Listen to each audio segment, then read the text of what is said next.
Sa pagsugod, magabasa ko diri sa Hebrewanon 4:12 ngadto sa 13 nga nag-ingon, kay ang pulong sa Dios buhi ug nagalihok nga gamhanan, labi pang mahait kaysa espada nga duhay sulab ug modulot ngadto sa gitagbuan sa kalag ug espiritu, sa mga lutahan ug sa mga kauyukan, ug motugkad sa mga hunahuna ug katuyuan sa kasing-kasing. Ug sa pananaw sa Dios walay binuhat nga natago, pinunua ang tanang butang binuksan og dayag sa mga mata niya, kang kinsa magahatag raw niya kitag husay. Magaadto tas pagampo. Amahan namo nga Dios, niningatak na sa kagabhion, kami maghatag sa among pagpasalamat, pagdaig, paghimaya ang anak kanimo, bisan man sa panahon nga gihatag ni kanamo, nga diin kami makasimba na usab kanimo sa espiritu sa kamatuoran pinagi sa online. Tabangi ang imong mga positibo sa pagtuon sa imong pulong, tabangi usab imong alagad nga diin hatagan mo og dugang kusog ug kaalam nga imong pulong, Father God, masaysay o ma-impart na ko sa iyano nga paagi. Kini tanan ako minatugyan, ginapasalamatan nga madawat, in Christ's name, Amen. Okay, mayong gabi sa tanan pag-usab og atong pagatunan karon ang divine guidance. Anhi kita magasugod sa definition. Divine guidance is the doctrine of determining the will of God for mankind. The communication of divine will through divine revelation. Ang number 2, nagaingon din cardinal principle of divine guidance.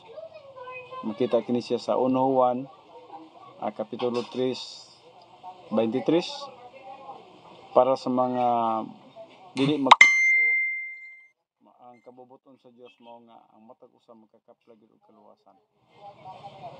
Sumala pa sa 2 Peter 3:9 nga dili gid kabubuton sa Dios nga adunay usa ka tawo nga maadto sa linog kalayo, kundi ang iyang kabubuton nga ang matag usa moadto gid sa paghinulsol. Ug ang buti pasabot din ka magtotoo, kabubuton sa Dios nga siya tuog yun ug magadawat kang Kristo Jesus, ingon nga iyang Ginoo ug iyang manluluwas. Now hinumduman nato pag mag-ingon ganig manluluwas, naghiskot ka na mahitungod sa kamatayon ni Jesus Christ, sa iyang paglubong ug iyang pagkabanhaw. So mao kana siya ang gitawag nato og pamaagi sa usa ka dili magtotoo nga makakaplag siya sa kaluwasan pinaagi sa pagtuo sa buhat ni Jesus Christ dito sa cross. Kana para sa mga dili magtotoo. Ug busa sa 2 Peter 3:9 nagaingon, kung atong pagbasahon ang 2 Peter 3:9, tagaan natong pagtagad.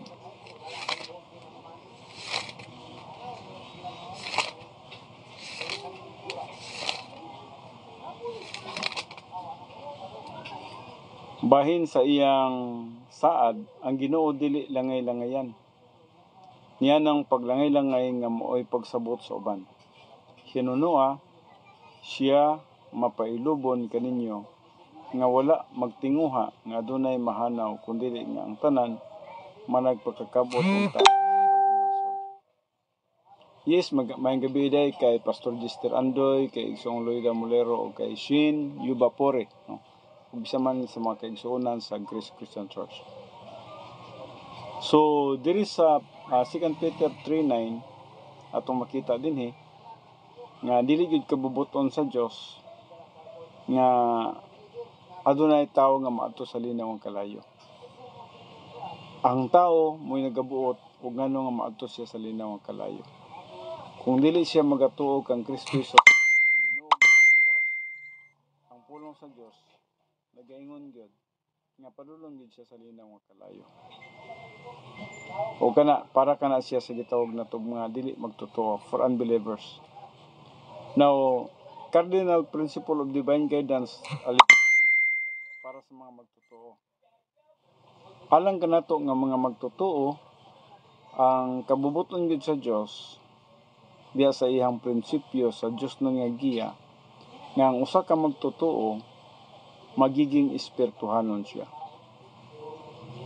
O makita usab nato kana sa Efesios 5:18 nga ang pulong sa Dios nagaingon ayaw ka mo paggubog-gubog sa bino, kay kana makadaot kaninyo, no? Magpapuno inoon kamo sa Espiritu Santo.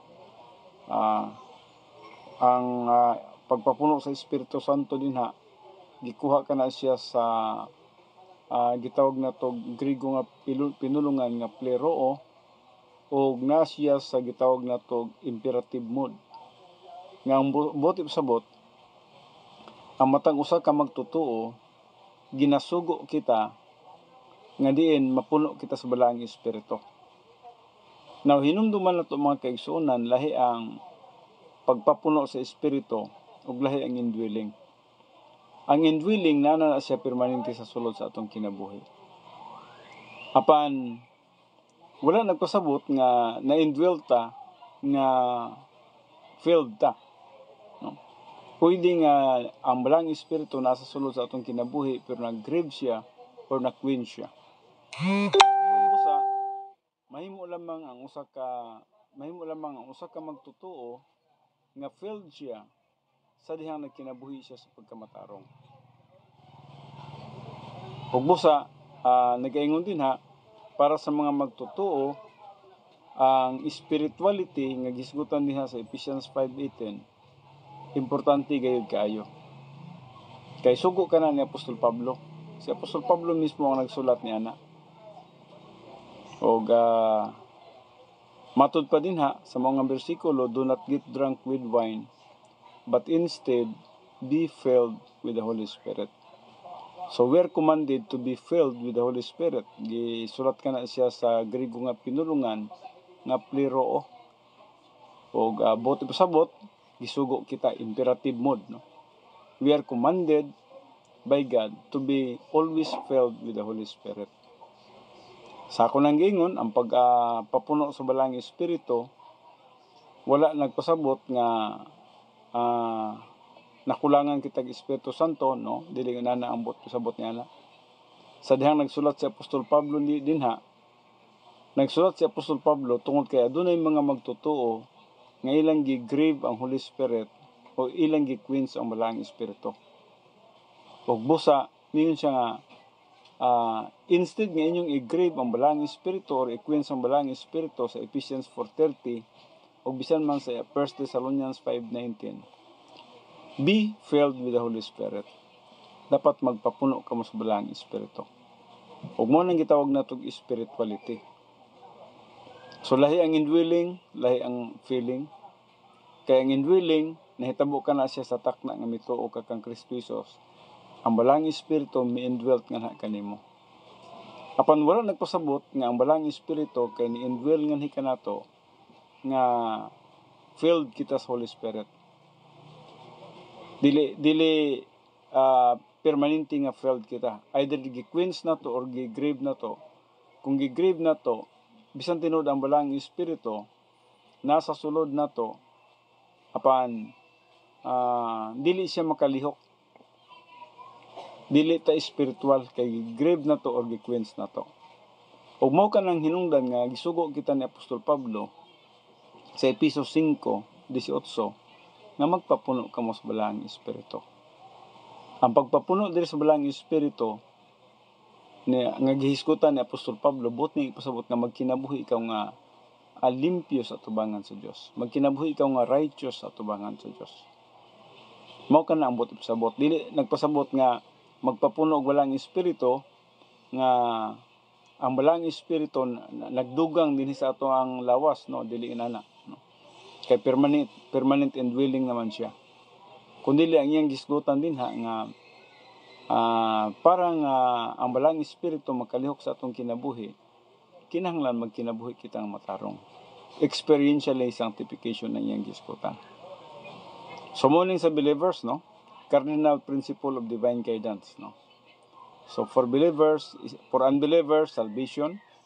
For believers, spirituality. Alang kanato nga mga magtotoo ang Diyos nung giya, ang pinaka-importanting Diyos nung giya nga kita magiging espirituhanon. Ug mao lang ng pamaagi nga diin kita maka-produce of Christian way of life. Now, diri karon sa 3 categories of will in history. Adunay tulo ka kategorya sa kabubuton, no? O sa gitawag nato kabubuton sa kasaysayan. Number 1, gitawag kini siya og sovereign will of God. Ang sovereign will of God mao kini siya ang gitawag nato supreme will, no? Mao kini ang gitawag nato nga kabubuton sa Dios tungod sa iyang pagkagamhanan. Ug walay usa nga makatuis o makausob sa sovereign will of God. Kung unsa ang kabubuton sa Dios, mao gyud na. Matuman gyud na. Ang letter B sa 3 categories of will in history is angelic will. Ang mga anghel na po sila kabubuton. In fact, na-divide sila sa duha. Ang una nga grupo, katong mga anghel nga ningpili sila sa pagpabilin sa Dios, ningpili sila nga diin magkinabuhi nga uyon sa kabubuton sa Dios. Gitawag sila elect angels. Apan ang lain usab nga grupo kining gitawag nato fallen angels. So mo kining gitawag nato angelic will. Na sila ay kabubuton sa pagpabilin sa Dios ug sa pagrebelde batok sa Dios. Ug mao kana nga nahibaluan nato sa study sa gitawag systematic theology, na gitawag nato angelology, study about angels. Ug sa study about angels na divide into two, the elect angels ug the fallen angels. Mga elect angels katong mga anghel nga wala mosupak sa kabubuton sa Dios. Apan ang fallen angels, mo katong mga anghel nga nirebelde batok sa Dios, kauban ni Lucifer nga Satanas. Ug busa diri sa angelic will atong nakita, diri nagsugod ang gitawag natong satanology ug demonology. Tungod sa pagrebelde sa mga anghel batok sa Dios nga gidani ni Lucifer nga mausab ang gitawag nato og Satanas. Ikatulo diri sa 3 categories of will in history is gitawag nato human will.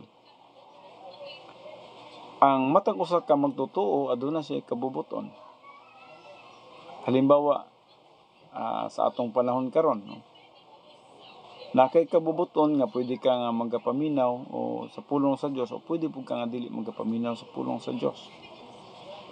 Nakay kabubuton nga pwede ka magkarnal, pwede ka mag-espiritual.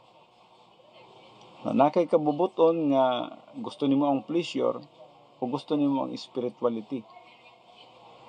Now, kung dili magtotoo, ang iyang mga tinguha o pangandoy mo lang gyud ang pagkinabuhi diha sa kalibutan ng mga butang. So adunay gitawag nato human will. Balik ko na ko ang 3 categories of will in history. Letter A is sovereign will of God. Letter B, angelic will. And then letter C, gitawag nato human will. O kining kagawasan nga gihatag sa Dios sa tao, dili gid niya pagahilabtan o pagakontrolon. Dili gid magbuot ang Dios sa tao. Bisag unsay buhaton sa tao, bisan man og magbuhat siya og dakong kadaot sa community, ang iyang pagbuhat og dakong kadaot wala gipugnan sa Dios. Apan manubag siya sa iyang gibuhat nga dakong kadaot o dili maayo niya na ang community. Now, types of the will of God related to human race, no? Mga types kini siya sa kabubuton sa Dios nga may kalabutan ngadto sa tawhanong rasa. For example, sa kinabuhi ni Balaam, no? Sa kinabuhi ni Balaam atong nakita din ang una diri gitawag kini siya directive will. So naay gitawag natong directive will, naay gitawag permissive will, ug naay gitawag og overruling will. Now sugod sa ta sa directive will, directive will is the same as the desire of God. Mo ni ang pangandoy sa Dios. Ang directive will is the same as the desire of God. So, naghatag og giya o direksyon ang Dios sa usa ka tawo, ingon nga mo iyang pangandoy nga mahitabo unta sa usa ka tawo. Halimbawa kanato nga mga magtotoo, ang directive will of God mao nga ang kabubuton niya kanato nga mga magtotoo nga magiging espirituhanon unta kita. Bot sabot dapat magiging spiritual kita. Mao kanay kabubuton sa Dios sa mga magtotoo. Sa mga dili magtotoo, kabubuton niya nga maluwas unta sila. So mo na gitawag na to directive will. So directive will is the same as the desire of God. Mo ni pangandoy sa Dios. Ang pangandoy sa Dios nga diin mahitabo sa usa ka magtotoo nga magiging espirituhanon siya. So his directives are commands and prohibitions. Sumuning mga direksyon sa Dios. Nasa mga directions para sa ato ang mga magtotoo. Sa mapanalitan mo siya, buhata kini siya, do this. That's God's direction. Mo siya, don't do that. That's God's direction. O atong makita ka na siya, bisan man sa kinabuhi ni Balaam. Katong atong nakita nga gisuhulan na siya sa hari sa usa ka dako nga hari sa Moab nga unta ipatunglo niya ang katong mga Hudiyo, mga Israelites. Kaya nagtuo sila nga kung itunglo ni Balaam ang mga Israelites, mahitabo gayod tungod kay giisip nila nga usa ka banggitan nga propeta si Balaam. Apan ang Dios nagasulti kay Balaam nga don't do that. Ayaw buhata ka na siya. Instead, panalangini ang mga Hudiyo. So, adunay mga directives wills, no? May mga gitawag na to direct nga gitawag mga sugo sa Dios nga direct gyud nga gusto niyang masunod na to ang iyang kabubuton sa atong mga kinabuhi. Murag sama ba karon natay 1 hour nga Bible study, nasa imuha ug unsa imong direction. Maminaw ba kas pulong sa Dios o dili ba? Ikaw ra gyapon ang mag-decide niya na. Now, but ang Diyos, aduna say direction. Do this or don't do that. Na dinhi kita sa permissive will. Permissive will is what God allows to happen because He has given free will to man. So, mo gyapon ni siya sa Numbers 22 verse 20. So, lahi ang permissive will ug ang directive will.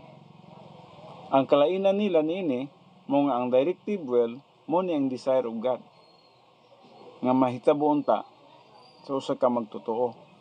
Pero ang permissive will, yes, ginatugutan sa Dios ang usa ka magtotoo sa pagbuhat og usa ka butang bisan man dili uyon sa iyang kabubuton. Gitawag ka nag permissive will. Ang kasagaran natong example niya na sa kaminyoon. Ang duha ka mga binuhat sa dihang nagminyo sila ug ang kabubuton gyud unta sa Dios nga maminyo ang usa ka magtotoo nga tupot sa iyang isig ka magtotoo. Dili kabubuton sa Dios nga ang magtotoo muminyo og dili magtotoo. Para na sa mga young people na to, no? Apan kung ang usa ka magtotoo muminyo siya og dili magtotoo, ug mao kanang ginatawag nato og permissive will. So ang permissive will nagtugot sa mga magtotoo nga magbuhat sa usa ka butang bisan tinuod kini nga buhat dili uyon sa kabubuton sa Dios. Ug mao nang gitawag nato og permissive will.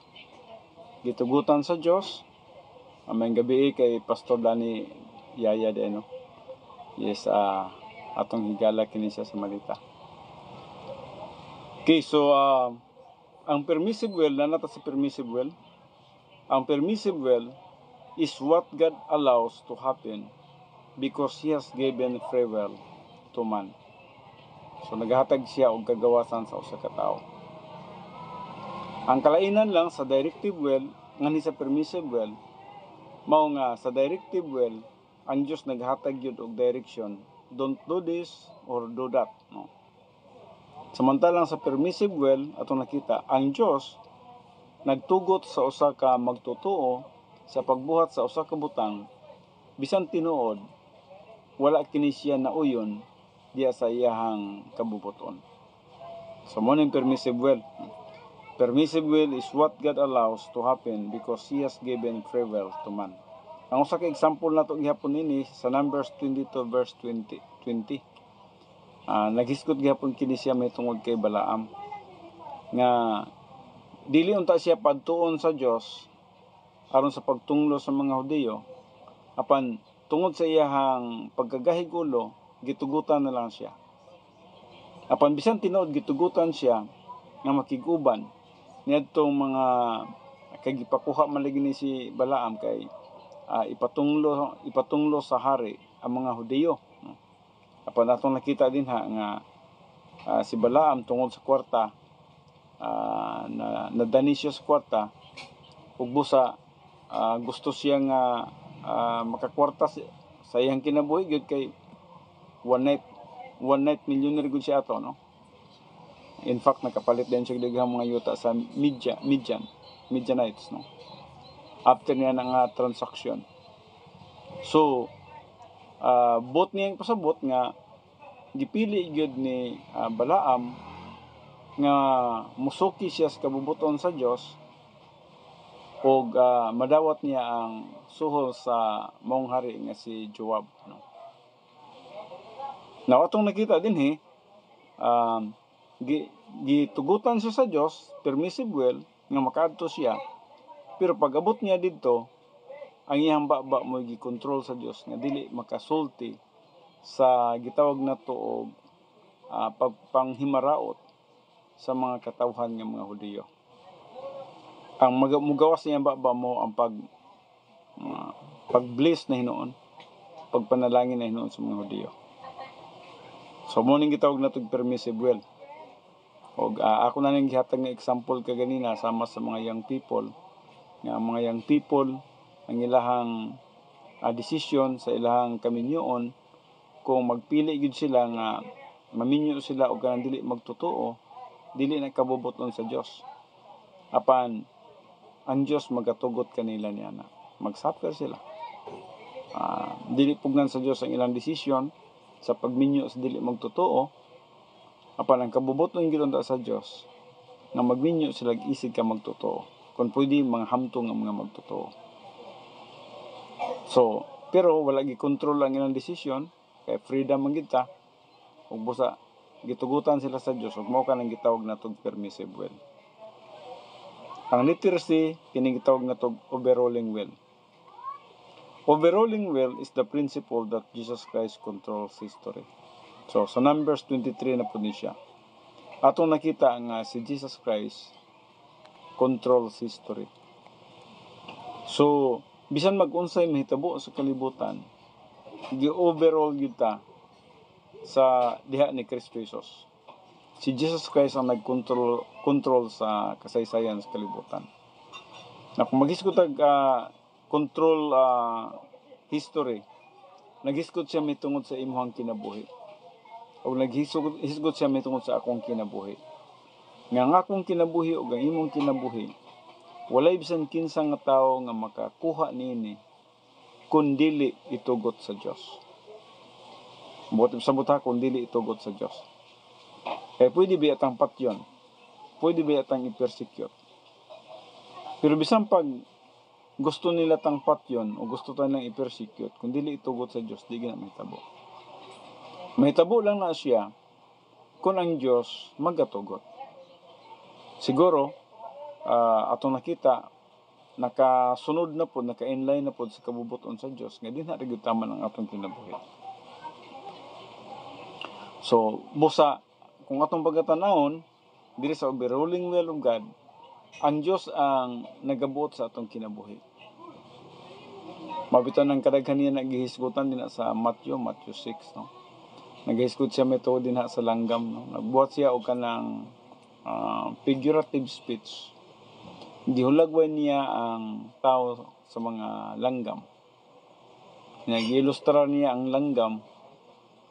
Ang langgam pagid niya yung gisgutan din katong langgam nga walay bili. Bot sa bot ang usa ka dako duha ka buok by one take two. So unsa man ang klase nga langgam nga gisgutan din kanang gitawag nato og langgam nga by one take one. Sparrow. So mo kanang dali na tong makita sa kasagaran, no, sa mga buildings, no, kanang galupad-lupad nga gagmay nga malanggam. Ug nakala siya sa mga gitawag na tong kasyudaran, no. Sige na siya mawala ng langgam. Ug samtang gi-ilustrar kana ni Kristo Jesus ang langgam, gisgutan niya din nga walay usa nga mahulog kanila nga dili pinasikad sa kabubuton sa Dios.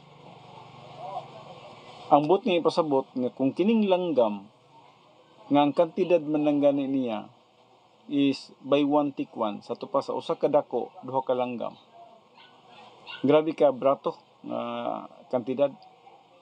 Kung imong tanawon wala gyud pulos, wala di nimo magamit ang bandi. Walay kantidad na nga langgam, no. Grabe ka brato nga langgam kana siya. Apan giingon diha sa Matthew 6 nga bisan man gani ang mga langgam sa kalangitan, ang kalangitan nga gisgutan dinha dili tong langit nga dito sa throne room of God, kundili ibabaw sa yuta is gitawag na tog atmospheric heaven. So basta ibabaw sa yuta kung nay langgam nga nagalupad-lupad dinha, mao kana ang gisgutan ni Jesus Christ. Kaya na may tulo ka langit, atmospheric, above the earth, and then ang ikaduha, stellar, kanang kabituunan, and then ang ikatulo, the throne room of God. Mao nang mga dili na to makita. O busa, din sa Matthew 6, giingnan din nga walay usa nga langgam nga mahulog nga dili kabubuton sa amahan. Kung sa may but ni pasabot, wa man ay bili ang langgam, wa man ganay siya kalag, wala na siya espiritu. Pero nga naman nga gihatagan mag-attention sa Dios ang langgam nga walay bili, nga dili gihapon sila moadto sa kamatayon, kundili kabubuton sa Dios nga Amahan. Og dinha gihimo ni Kristo Jesus nga example ang langgam sa atong kinabuhi nga mga magtotoo o tao. Nga kita nga tao, dili kita pareha sa langgam, walay kalag og espiritu. Kita nga tao, aduna kitay kalag, aduna kitay espiritu. Ug busa, aduna kitay panahon nga makig-uban sa Dios, makig-fellowship sa Dios, so malabot nga mga adlaw. Ug kay makig-uban man kita o makig-fellowship kita kauban sa Dios o malabot nga mga adlaw, gikumpara niya ang atong kinabuhi sa langgam.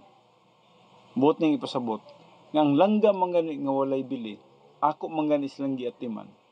Unsa pa kamo? Unsa pa kita nga mga magtutuo ni Kristo nga aduna kitay kalag, aduna kitay espiritu. Ang langgam pag mamatay sila, mobalik lang sila sa abog. Apan ang tao pag mamatay, ang atong kalag ug atong espiritu mo pauli sa Dios. Ug busa, ang pulong sa Dios nagaingon din nga ang Dios nagakontrol sa history. Jesus Christ controls history. So morning overruling will of God. Ang Dios ang nagabuot sa atong kinabuhi. Walay bisan kinsa nga makakuha sa atong kinabuhi kundi dili pagkabubuton sa Dios. Mao na ibot ipasabot din sa overruling will is the principle that Jesus Christ controls history. Si Jesus Christ ang nagakontrol sa atong kinabuhi. Busa dapat dili ta magkinabuhi sa kahadlok. Dili ta dapat magkinabuhi nga kung adto ko dito basig unsaon ko. Walay makapanghilabot nato. Gawas nang kung nagkarnal ta. Nagkinabuhi ta nga nagsupak sa kabubuton sa Dios. Kaya pwedeng gamiton sa Dios ang mga mangtas o mga dautan nga mga tao sa pagpuo sa atong kinabuhi. Pwede ka na siya, may tabo ka na. So gamiton niya ang evil to destroy evil. Gamiton niya ang evil sa pag-destroy sa mga kaanakan nga badlungon. Pwede ka na siya.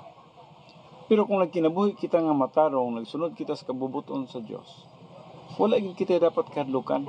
Kaya ang atong kinabuhi naa sa kamot sa Dios. Ang atong kinabuhi gigunitan sa Dios. Ang atong kinabuhi gibantayan sa Dios. Nay wall of fire nga nakaharang ka nato, nga walay bisan kinsa nga makapanghilabot ka nato. Mo ka nga dapat dili kita magkinabuhi sa kahadlok. Ang kahadlok may usa ka pamaagi sa atong kaaway nga si Satanas aron kita dili maka-perform pagmaayo sa atong Christian way of life. Para nga sa atong Kristohanong pagkinabuhi dili magkadimao tungod kay nagkinabuhi naman kita sa kahadlok. So mo ka ng overruling will of God, no? Overruling will is the principle that Jesus Christ control history. Now, dinhi kita karon sa mandates of divine guidance. Unsa man kining mga mandates, no? Mga sugo, no? Sa Dios non nga giya. Letter A. Submit to the will of God by being filled with the Holy Spirit to empower obedience to God's will. Balik ko na ko. Mao kini siya ang mga mandates of divine guidance. Submit to the will of God by being filled with the Holy Spirit to empower obedience to God's will. Now, kanunay gid nato ning ginabalik-balik ning filled with the Holy Spirit. Ug unsa gid kini sa kaimportante? Kasi sa ako nang giingon, dili man gid pwede ka nga mo yield kung wala gid gitawag natog feeling, walay guidance, walay leading, walay spirituality. Mag-una gid ang spirituality sa yieldedness. Mag-isip gyud ang spirituality, mag-una gid ang pag-influence sa balang espiritu sa atong kinabuhi before kita mo yield. Murabag sama sa atong gibuhat karon. Ang atong gibuhat karon is nag-Bible study ta, online Bible study. Siguro sa imong panghuna-huna dinha, naguna sa imong huna-huna nga na Bible study karon alas 7 ato sa alas 8 sa gabi.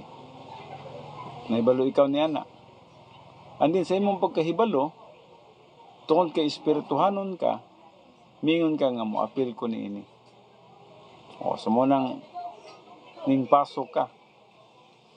Pagpasok nimo mo na sing gitawag na tug yieldedness. Ning tugyan ka, misubmit ka sa leading or sa guidance sa balang espiritu sa imong kinabuhi. Kay kung ato pong tanawon sa pikas nga side niini, kung wala po ka mo submit sa leading sa balang espiritu, to po ka sa gitawag na tog grieving the Holy Spirit or quenching the Holy Spirit. So kung nag-grieve ka, nagbuhat ka og personal nga sala, ang balang espiritu di makalihok sa imong kinabuhi. Kung gi-quench nimo, nagpasabot gisanta nimo ang balang espiritu, nasa leading pero wa nimo gituman, so padulong gyapon ka dito sa carnality. Ug busa, ang una gid dinha atong nakita, the moment nga limpyo ta sa atubangan sa Dios, when we are clean before the Lord. Kaya mao gyud pinaka-importante dinha, kanang experiential sanctification. Kaya di man kita makapangalagad sa Dios kung dili ta limpyo. Dili man ta makaproduce og Christian way of life kung dili ta limpyo sa tubangan sa Dios. Dapat limpyo kita una. Kaya once nga limpyo ta sa tubangan sa Dios, ang balang espiritu ana mo trabaho. Og nagkinabuhi ta nga dili sa atong kaugalingong kusog, dili sa atong kaugalingong abilidad, dili sa atong kaugalingong kaalam, ug dili sa atong kaugalingong paningkamot, kundi nagabuhat kita sa buluhaton, pinagi sa gahom sa balang espiritu nga nasa sulod sa atong kinabuhi. Mo nang gitawag natong spirituality. Mo nang importante ang spirituality. Ang spirituality mo nang gitawag natong feeling with the Holy Spirit. Plero. Gisugo kita na si Apostol Pablo ang nagsugo nato niya. So buti pasabot nga gimanduan kita nga kanunay kita nga magpapuno sa balang espiritu. Dili nagpasabot nga dugangan kita ng espiritu ha. Kailangan kita no. Ang balang espiritu nagapuyo na sa atong kinabuhi. Apan ang buti pasabot din ha nga magpapuno kita nga diin ang balang espiritu mo trabaho sa atong kinabuhi. Sa diyang kita naglimpyo, nagkinabuhi nga matarong sa atong kinabuhi. Mao na nagpapuno kita sa balang espiritu sa diyang nagkinabuhi kita nga matarong sa atubangan sa Dios. And then pag kinabuhi nato nga matarong, mo nang mugo na siya sa process nga gitawag natong spirituality. Hinumduman nato nga lahi ang experiential sanctification sa spirituality. Ang experiential sanctification nagkinabuhi ka nga matarong.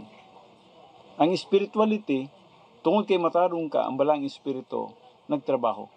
Wala siya nag-grave, wala siya nag-quench. And then ang yieldedness mo na nang imong decision sa pagsunod sa balang espiritu. Ug sa ding mi-yield ka, mo nang nakaproduce kita og Christian way of life.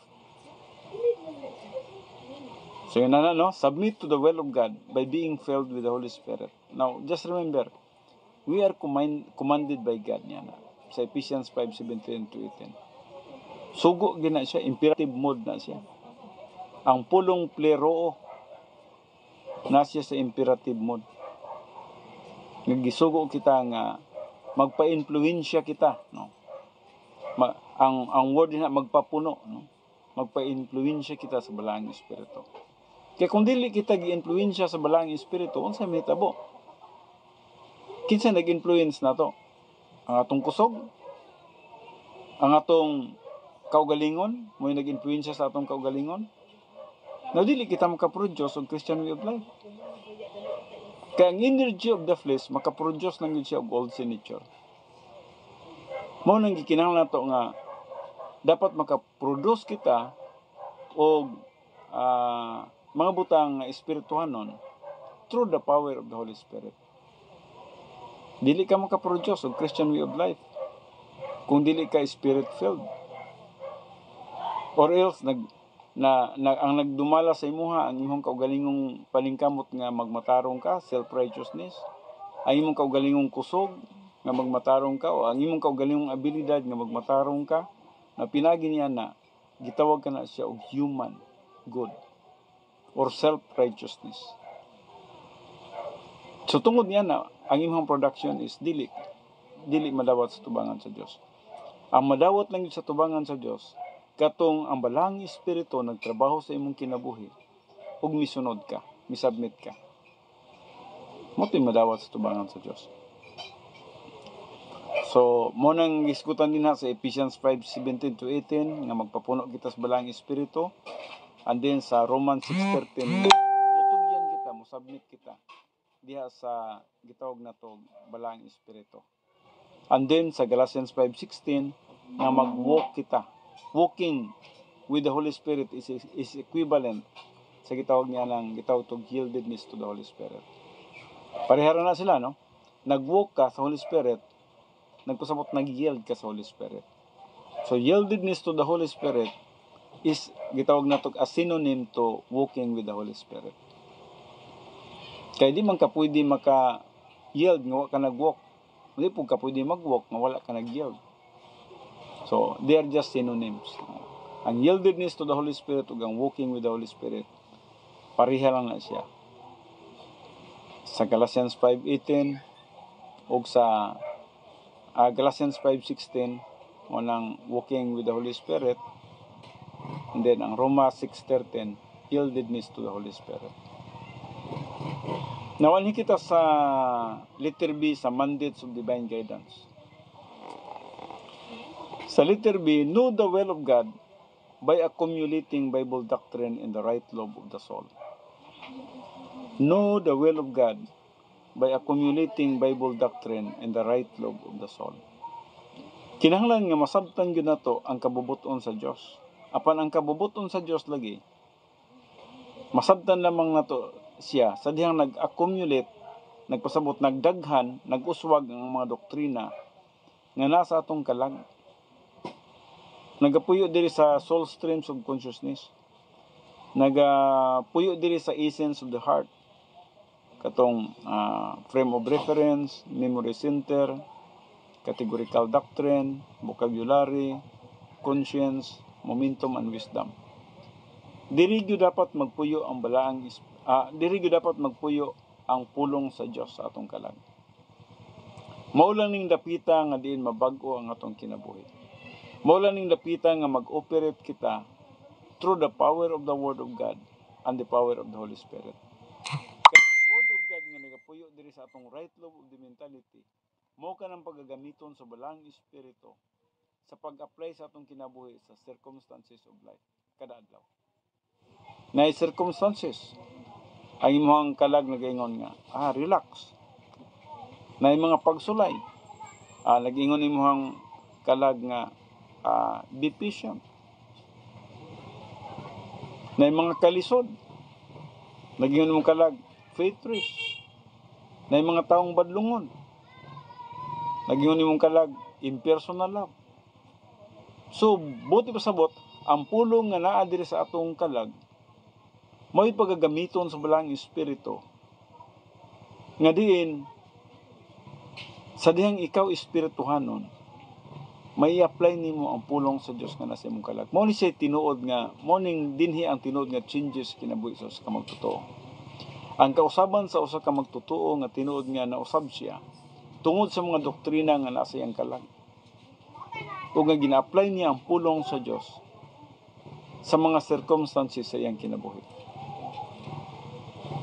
So, munang gingon niya, know the will of God by accumulating Bible doctrine in the right lobe of the soul.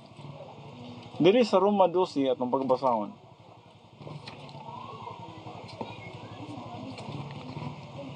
Diri sa Roma 12, 1 nga to sa 2. Makita nato dinhi ang mga kabubuton sa Dios.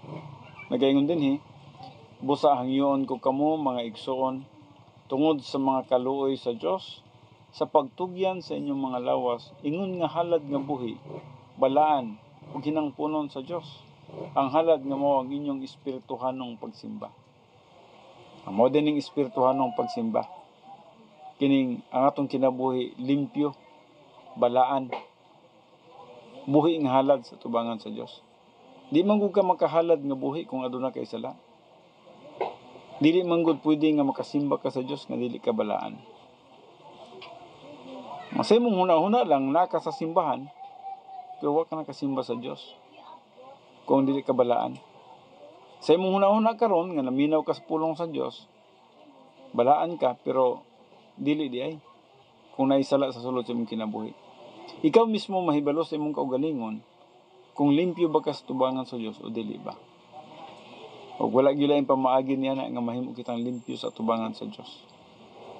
Ang bugtong bersikulo nga gitudlo nga kanato nga mahimo kitang limpyo sa tubangan sa Dios mao ang paggamit sa 1 John 1:9 nga nagaingon nga kung isugid nato ang atong mga sala, siya matinumanon og andam nga magapasaylo sa atong mga sala ug magalimpyo sa tanang dili pagkamatarong. Now, kung atong pagkatanawon ang 1 John 1:9, simple lang kay nga pagkasulti. Kung isugid lang nimo imong sala. Di na ka kinahanglan mga kapasayloan. Ngano mga pamagpasaylo ang gibuhat naman ni Jesus Christ tanan sa cross. Ang post-salvation sins paid na in full sa cross. So you don't need to ask for forgiveness. Human na. Bayad na ni Jesus Christ sa cross. Pero nganong kinahanglan nga magagamit ka sa 1 John 1:9? Nganong imong hinganlan ang imong sala? To remind you nga ang sala dili kabubuton sa Dios. To remind you sa usa ka sala nga dapat dili mo pagabuhaton pag-usab. Ug busa sa diyang imong hinganlan ang sala, ang saad sa Dios faithful kayo. Mingon siya nga matinumanon ang Dios nga magpasaylo sa imong mga sala. Yes, ang buhat ni sa cross matinumanon gyud to. Takna nga mogamit ka sa 1 John 1:9, automatic gyud matinumanon ang 1 John 1:9. Automatic nga matinumanon ang gibuhat ni Jesus Christ sa cross. Mahimo dayon ka nga mapasaylo bisag wala ka na nga ikapasayloan. And then magalimpyo kanimo sa tanang dili pagkamatarong. Subot sabot ning balik na pud ikaw sa gitawag natong experiential sanctification. Ug busa sa dihang nahimo ikaw nga matarong sa tubangan sa Dios, experientially sanctified, dito na pud mo trabaho na pud ang balaang espiritu sa imong kinabuhi. You are not grieving the Holy Spirit, you are not quenching the Holy Spirit. So tungod niya na ang balaang espiritu nagperform sa iyang buluhaton, nagatudlo, nagagiya, naga-influensya sa mga espirituhanong butang. Now karon sa diyang nagatudlo siya, nagagiya siya, naga-influensya siya, mo na nang ang atong buhaton unsa na lang yieldedness. Musugot kita, musunod kita diya sa leading o sa guidance sa Holy Spirit. So importante na usa ka subject ka na sang importante kayo. Tungod kay kung dili kita spiritual, nya muditso ta sa gitawag nato og yieldedness, dili mahitabo ka na siya. Kay nganuman nag-operate kita sa atong kaugalingon nga kusog. Nag-operate kita sa atong kaugalingon nga kahibalo, sa atong kaalam o sa atong paningkamot. Dili in the power of the Holy Spirit ang atong pagpangalagad sa Dios. Now, kita ang makredit niya na. Pwede tang inon nga naka-perform lagi ko niya na kay mo man akong naningkamot man ko niini. Now, dili na kahimayaan sa Dios. Mahimaya lamang ang Dios sa dihang nag-empower ang balaang espiritu sa atong kinabuhi. Ug sa iyang pag-empower ka nato, mi-yield kita. Mo na ang kahimayaan naa sa Dios. So kung karon moingon kita nga kita lang ang magpili sa atong kaugalingon, muditso kita sa pagsunod sa kabubuton sa Dios without the power of the Holy Spirit, gitawag siya og energy of the flesh. Ang atong kusog ang nagbuhat og decision o pagpaningkamot nga mosunod sa kabubuton sa Dios. O kung sa tawag niya na human good, dili madawat sa tubangan sa Dios. Ang divine good lang ang madawat sa Dios. Ug ang divine good mao lang katong empower kita, gigamhan kita sa balaang espiritu nga kita nagayield ngadto kaniya. Busa nagayon din know the will of God by submit to the will of God by being filled with the Holy Spirit to empower obedience to God's will. Ephesians 5:17-18, Romans 6:13, Romans 12:1-2, mao kining ginatudlo nga ni kanato. Letter B, mandates of divine guidance. Letter B, know the will of God by accumulating Bible doctrine in the right lobe of the soul. Romans 12:1-2. Dapat nagi mga doktrina ang atong kalag. Kaya diha sa doktrina sa atong kalag, ang balaang espiritu mogamit sa mga doktrina nga nasa atong kalag sa pag-apply. Kasi ang balaang espiritu lagi nag-empower, ang balaang espiritu lagi nag-lead, nag-guide, nag-teach sa atong kinabuhi. And then pinagi niya ng doktrina, mo nang yield na lang kita, mutugyan kita sa leading o sa guidance sa balaang espiritu. Now, ikatulo, letter C, mandates of the divine guidance. Grow in the will of God by advancing to spiritual maturity in order to execute His will to the maximum. Balik ko na ko.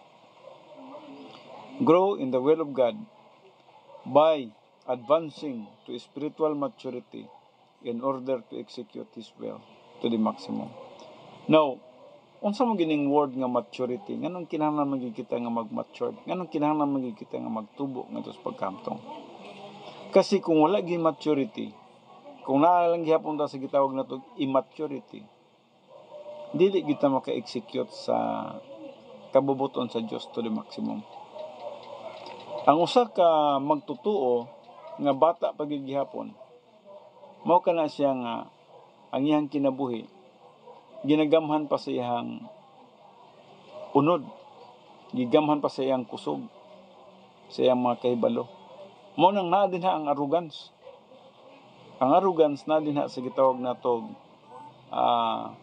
nagkinabuhi kita nga sa atong pagkinabuhi ang atong kusog ang nagapaningkamot. Ang atong abilidad mo ining gawas. Ang atong kaalam mo ining gawas. Ug busa mahimo siya nga human good. Ang divine good man God mao katong lamdag, giya o pagtudlo sa balang espiritu sa atong kinabuhi. Ug busa kinahanglan gid kita nga gitawag natog mamanduan, ma-empower kita sa Holy Spirit. Kay mao lamang kana ang makahatag og tinuod kahimayaan sa Dios. Ang energy of the flesh dili makahatag og kahimayaan sa Dios. Only in the energy of the Spirit ang makahatag og tinuod nga kahimayaan sa Dios. Na napatay gamay minuto ato siguro tiwason kining the will of God for believers. Mao kining kabubuton sa sa Dios sa mga magtotoo. Letter A. Dinhin kita sa the will of God for believers. Viewpoint will of God. What does He want me to think? So, mo no? What does He want me to think? Kadali lang ha. So, sa viewpoint will of God, sa atong panghuna-huna, ang kabubuton yun sa Diyos, nga ang atong panghuna-huna unta, mga espirituhanon. Ang atong mga panghuna-huna unta, mga panghuna-huna nga Diyos nun. Ug mao kana ang gusto nga makita sa Diyos sa imong huna-huna. Limpyo ba ka? Ang imong panghuna-huna, mga espirituhanon ba? Ang imong mga panghuna-huna, katong nabay value sa eternity? Ang imong panghuna-huna, preparation ba sa pagbalik ni Jesus Christ? Ang imong panghuna-huna nga kung mautubang ka sa Bema Seat Judgment, dili ka maulawan. Ang imong panghuna-huna nga sa imong pagpangalagad, dili in the energy of the flesh. Mao kana ang mga gitawag natog viewpoint will of God. Gusto niya nga maghuna-huna ta sa mga butang espirituhanon, dili sa mga butang kalibutanon. So muling giingon ni, what does He want me to think? Unsa man ang gusto sa Dios nga atong paghuna-hunaon. Now, kumusta ang imong mga huna-huna din ha? Ug asa ba na miabot ang imong mga huna-huna? Naghuna-huna ba ka sa mga kalibutanong butang? Nga din mawala lang? O naghuna-huna ba ka sa mga espirituhanong butang nga walay pagkawala ug madala nimo kini siya ngadto sa eternity? Depende sa imo ha. So, viewpoint will of God mo kini ang gusto nga paghuna-hunaon sa Dios sa mga magtotoo. Maghuna-huna kita sa mga panglantaw nga iya sa Dios. Mao ning panglantaw sa Dios. Ug mao ning gusto nga ato usab nga paghuna-hunaon. Mao ning gusto sa Dios nga atong paghuna-hunaon. Number 2, kining gitawag operational will of God. Naon sa maning operational will of God? Ang operational will of God, what does He want me to do? Mao ning operational. Nagtrabaho ka. Unsa may gusto sa Dios nga akong pagabuhaton? Unsa gitong una?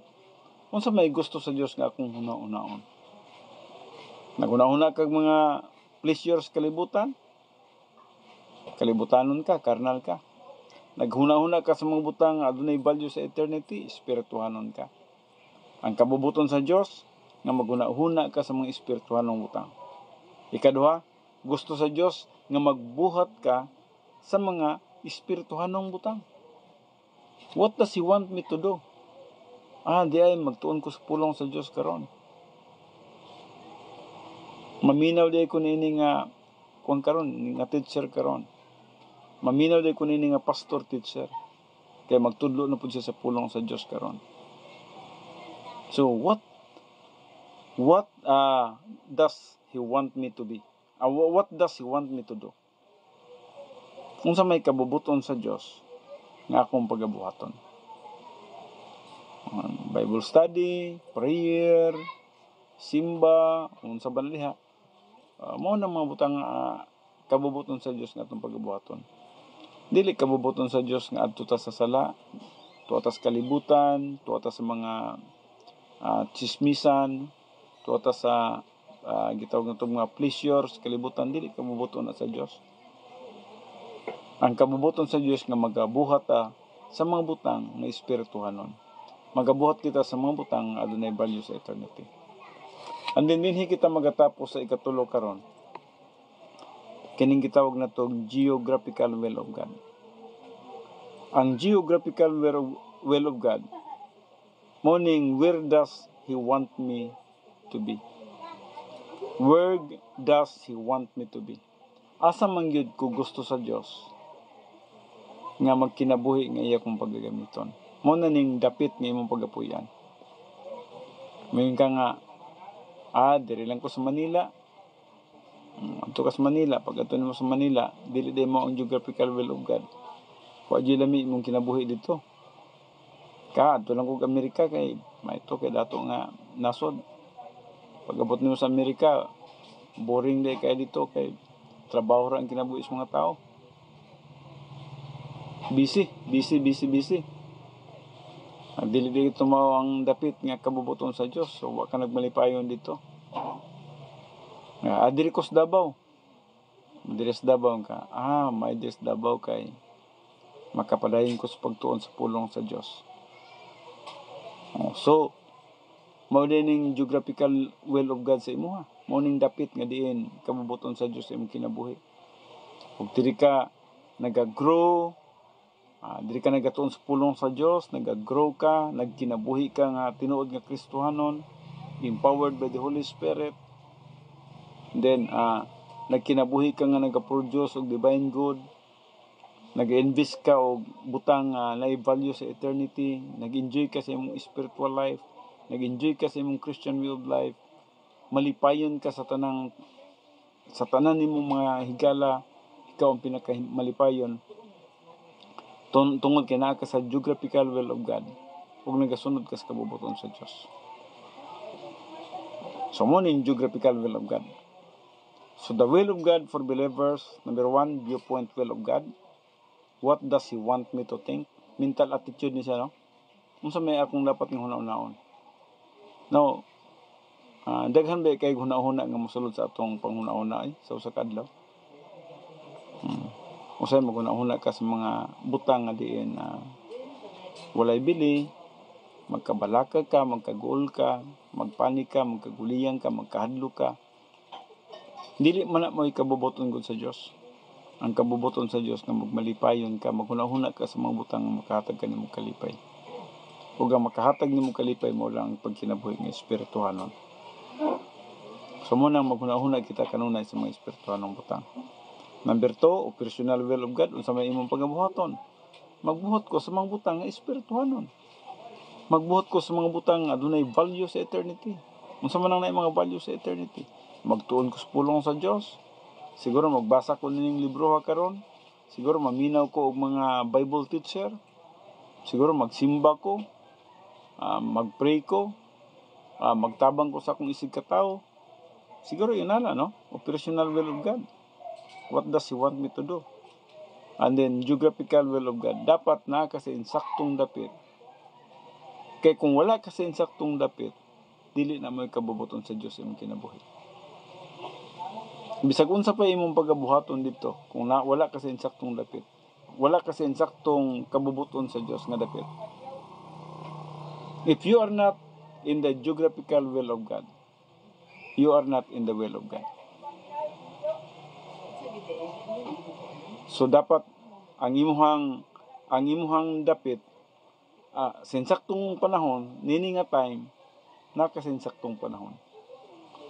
Sa nini nga time, dapat nakasinsaktong dapit. Halimbawa, tingsimba, natuwa ka sa mall, you are not in the right place. You are not in the geographical will of God. So dapat, pag tingsimba, naga sa simbahan. O siguro, kung tingtuon nimo sa pulong sa Dios sa imong lamisa, naka sa lamisa, kay nagtuon ka sa pulong sa Dios. O siguro naminaw ka og Bible teacher, naka sa imong cellphone, naminaw ka sa online. Kana siya, no? So you are in the right place at the right time. Naka sa insaktong dapit sa insaktong panahon. Mo na ang kabubuton sa Dios atong kinabuhi. Mga kaigsunan, wala na gid kita panahon, insakto na gid ang atong panahon. Ug busa diri na lang sa tataman magaampo ta. Before ako magabasa sa inyong mga sa tagsa nga mga nagasulod sa online, no? Magaampo dito. Amahan namo nga Dios nining kagabhion maghatag kami sa among pagpasalamat, pagdaig paghimaya ang anak kanimo tungod sa panahon nga imong gihatag ani kanamo. Din kami adunay opportunity sa pagtuon sa imong pulong. Salamat sa usa ka oras nga pagtuon sa imong pulong. Salamat sa imong grasya, sa imong gugma ug sa imong kaayo. Kining tanan akong ginatugyan, pinabalik, pinagi lamang sa pangalan ni Kristo Jesus, atong Dios ug atong manluluwas. Amen.